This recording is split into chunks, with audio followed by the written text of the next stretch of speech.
Good morning students. We are back to aldehydes, ketones and carboxylic acids. So we have seen in the yesterday's session about the preparation of aldehydes, ketones and carboxylic acid. So today we are going to see the properties of aldehydes, ketones and carboxylic acid. So what is this first compound called as acetaldehyde, which is whose IUPAC name is methanol. So methanol exists as gas at room temperature and ethanol exists as volatile liquid. So what happens to acetaldehyde? It exists as gas at room temperature. And what happens to ethyl aldehyde? Ethyl aldehyde will be existing as volatile liquid. And when you look into the boiling point of aldehydes and ketones, the boiling point of aldehyde and ketones is less than alcohols whose molecular mass is same. So the molecular mass of aldehydes, ketones and alcohols which are comparable when you look into the boiling point of aldehydes and ketones is less. Why it is less?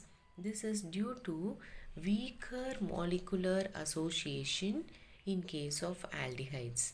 This is due to weaker molecular association in case of aldehydes and ketones which arise due to dipole-dipole interactions, which we have seen in so many sessions. So why the boiling point of aldehyde and ketone is less? Because there is weaker molecular association which arises due to dipole-dipole interaction. Also, this is one of the reason for the boiling point to be less. The second reason for the lesser boiling point of aldehyde and ketone is there is an absence of intermolecular hydrogen bonding. So there is no intermolecular hydrogen bonding. That's also a reason for less boiling point of aldehydes and ketones. Now, when you look into the lower members of aldehydes like methanol and ethanol, they are miscible in water in all proportion. How about only the lower aldehydes are forming soluble in water? This is because your lower aldehydes have the ability to form hydrogen bond with water. They can form hydrogen bond with water in all the proportion. That's the reason why they are soluble in water. But when you increase the length of the alkyl chain, that is when you increase the length of the R chain, then the solubility of aldehydes and ketones decreases rapidly.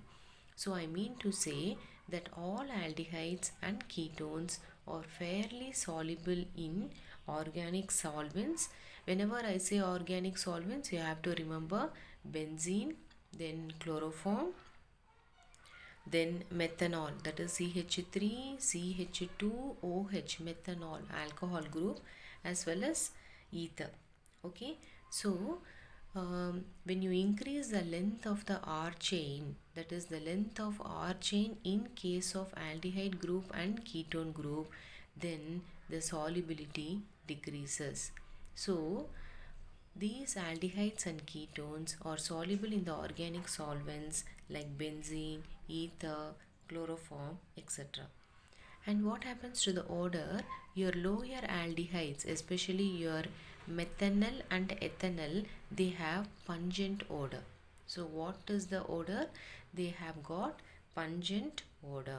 But as you increase the length of the R group, that is the size of the molecule increases, so the odor becomes less pungent and they become more fragrant. So I repeat this point. Whenever I am going to increase the length of the R chain, then what happens? The molecule's size increases. So what happens? The molecule size increases. When the molecular size increases, then the pungent odor decreases. As a result, the compound become more fragrant. That's the reason why naturally occurring aldehydes and ketones, they are used for blending of perfumes and flavoring agents, which we have discussed in the introduction. So they are used for blending of the perfumes as well as flavoring agents. They are used as flavoring agents. So let me repeat the physical properties like a quick recap. So about the physical properties, your methanol and ethanol, how they exist. They are the lower members of aldehydes. Your methanol will be existing as gas while your ethanol will be existing as a volatile liquid. When you look into the boiling point of aldehydes and ketones, the boiling point is less. Why the boiling point is less? Because they have weaker molecular association due to which arises due to dipole-dipole interaction. Also, they have intermolecular hydrogen bonding. When you look into methanol and ethanol, they are soluble in water in all the proportions. Why they are soluble in water in all the proportions? Because they form hydrogen bonds with water. They form hydrogen bonds with water, while generally your aldehydes and ketones boiling point is less because they have weaker molecular association and there is an absence of intermolecular hydrogen bonding. While hydrogen bonding is present in case of lower aldehydes like methanaldehyde and ethanaldehyde. That's the reason why your methanol and ethanol are soluble in water. But what happens when you increase the length of the R chain, then the solubility of aldehydes and ketones decreases. Means your aldehydes and ketones are soluble in organic solvents like benzene, ether, chloroform, methanol, etc. And what happens to the odor? The lower aldehydes will be having a pungent odor, but when you increase the size of the R group, then the molecule size increases. If the size of the molecule increases, then the pungent odor will be less and a compound will become more fragrant. That's the reason why your naturally occurring aldehydes and ketones are used for blending perfumes as well as flavoring agents. So next we are moving to the chemical properties. So next is we have seen the physical properties of aldehydes and ketones. Next we are moving to chemical properties of aldehydes and ketones. Since both aldehydes and ketones are having a functional carbonyl group, their reaction with the chemical reactions will be same.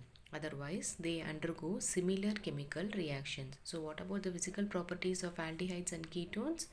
Since they possess same functional carbonyl group, they undergo similar chemical reaction. The first reaction, chemical reaction is nucleophilic addition reaction. What is the first reaction? The first reaction is nucleophilic addition reaction. Here, as we have seen alkanes will be undergoing electrophilic addition reaction, while your aldehydes and ketones, they will be undergoing nucleophilic addition reaction. Now, I have a functional carbonyl group. This functional carbonyl group is same for aldehydes and ketones. Now, a nucleophile comes and attacks the carbon atom. Okay, what is here? This Nu refers to nucleophile. This nucleophile is going to attack the carbonyl group from the direction which is perpendicular to the plane of sp2 hybridized carbon. So what is the first step? Attack of nucleophile to the carbonyl carbon atom in a direction which is perpendicular to the plane of sp2 hybridized carbon atom. As a result, your sp2 hybridized carbon will be converted to sp3. Now, in this process of conversion of sp2 to sp3, there is a formation of a tetrahedral alkoxide. So, what is formed? There is a formation of tetrahedral alkoxide. So, the structure will be I have C, I have A, B, then double bond O becomes a single bond O minus and my nucleophile has bound to the carbon atom. So this is called as tetrahedral alkoxide. Now this intermediate will be taking one hydrogen or one proton from the reaction mixture. As a result, I will be getting an electrically neutral product. So what is my product? My product is an electrically neutral product. So here my product will be A, B.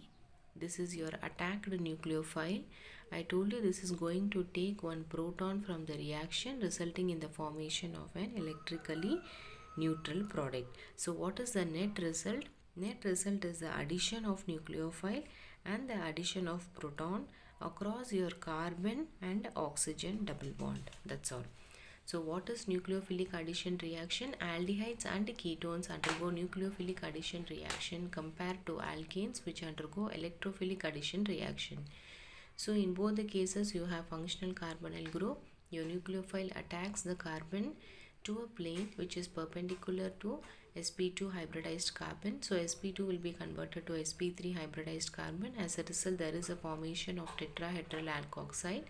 Now this intermediate will be attacking the proton from the reaction mixture. As a result, I will be getting an electrically neutral product, which is nothing but addition of nucleophile and an hydrogen, so resulting in the formation of electrically neutral product.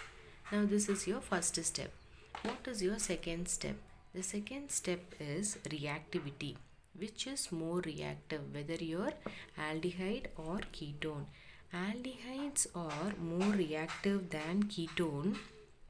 So they are more reactive than ketone in case of nucleophilic addition reaction. This is because of two factors. What are the two factors? This is due to steric reason and due to electronic reason. So aldehydes are more reactive than your ketones in nucleophilic addition reaction due to steric reason and electronic reason. Now what is steric reason? Sterically, so what happens sterically? There is a presence of, so I am just explaining steric reason. In steric reason, there is a presence of two large substituents in the ketone group than aldehyde, which is having only one substituent. I am repeating, there is a presence of two relatively large substituents in case of ketone group. This reduces the approach of nucleophile to the carbonyl carbon atom than your aldehyde group, which is having only one such a substituent. Okay, because your keto group is having two substituents. Because of these two substituents, the attack by a nucleophile is decreased than your aldehyde, which is having only one substituent. So here the attack of nucleophile is less restricted. So it is less restricted. Now I'm just telling you the electronic reason. We'll just move to electronic reasons. In electronic reason, your aldehyde is more reactive than ketone. See why? Because your aldehyde is having two alkyl group. It is having 2R group, which is going to reduce the electrophilicity of carbonyl carbon than your ketone. So I am repeating your reactivity. So aldehyde is more reactive than ketone in case of nucleophilic addition reaction because of steric reason and electronic reason. In steric reason, your keto group is having two substituents which reduces the attack of nucleophile than by the aldehyde, because aldehyde is having only one substituent, so less restriction to the nucleophile attack. Now in case of electronic reasons, your aldehyde is having electronically more reactive than ketone due to the presence of two alkyl groups, which reduces the electrophilicity of the carbonyl carbon more effectively than your ketones. So under chemical reaction, we have seen nucleophilic addition and we have seen reactivity. We have seen nucleophilic addition and we have seen reactivity. Next we have to see some other reactions.